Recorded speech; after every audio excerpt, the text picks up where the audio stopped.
And now to our coverage of the aftermath of the ENDSARS protests. We're back in Abuja, where the Nigerian Senate has resolved to suspend all in-house investigations into the controversy surrounding the ENDSARS protest pending the conclusion of findings by the Judicial Panel of Inquiry. The Senate took this unanimous decision after considering two motions related to the aftermath of the ENDSARS protests. National Assembly correspondent Tijiswa Aduyi has details. Federal legislators resumed sitting after the suspension of plenary for about 5 weeks to enable its committees conclude legislative work on the 2021 appropriation bill. It will be the first time the lawmakers will converge under one roof to discuss the aftermath of the ENDSARS protests. The Nigerian Senate has shown its interest in the demands of the ENDSARS protesters, but this time they are choosing to take a step back, pending the time the Judicial Panel of Inquiry concludes its investigation. To go into this matter, if we now proceed to take decisions on this, we shall be preempting the outcome of these judicial tribunals. I would therefore want to appeal that we tread with some caution. Let's wait for a while.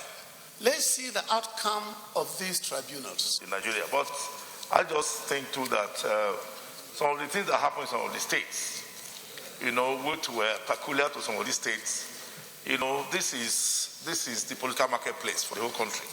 We should be able to mention them, because particularly in Edo, where the two correctional centers were broken into, and 1,993 inmates were released. 200 of them were on death row. That is enough to compromise the security of the whole country. The lawmakers are also seeking adequate compensation for loss of public and private properties that were destroyed during the protest, as well as for victims of armed banditry.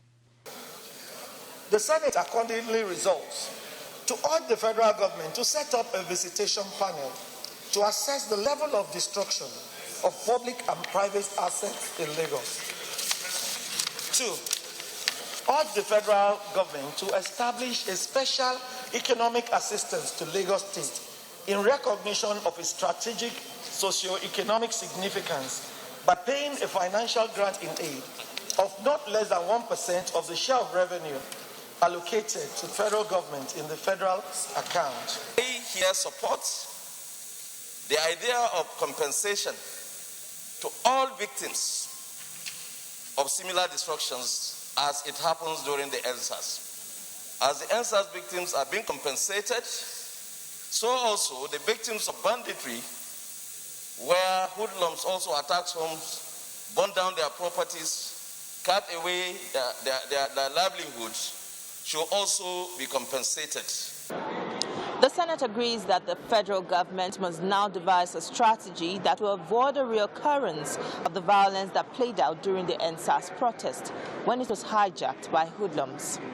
Tijiswa Aduyi, TVC News, Abuja.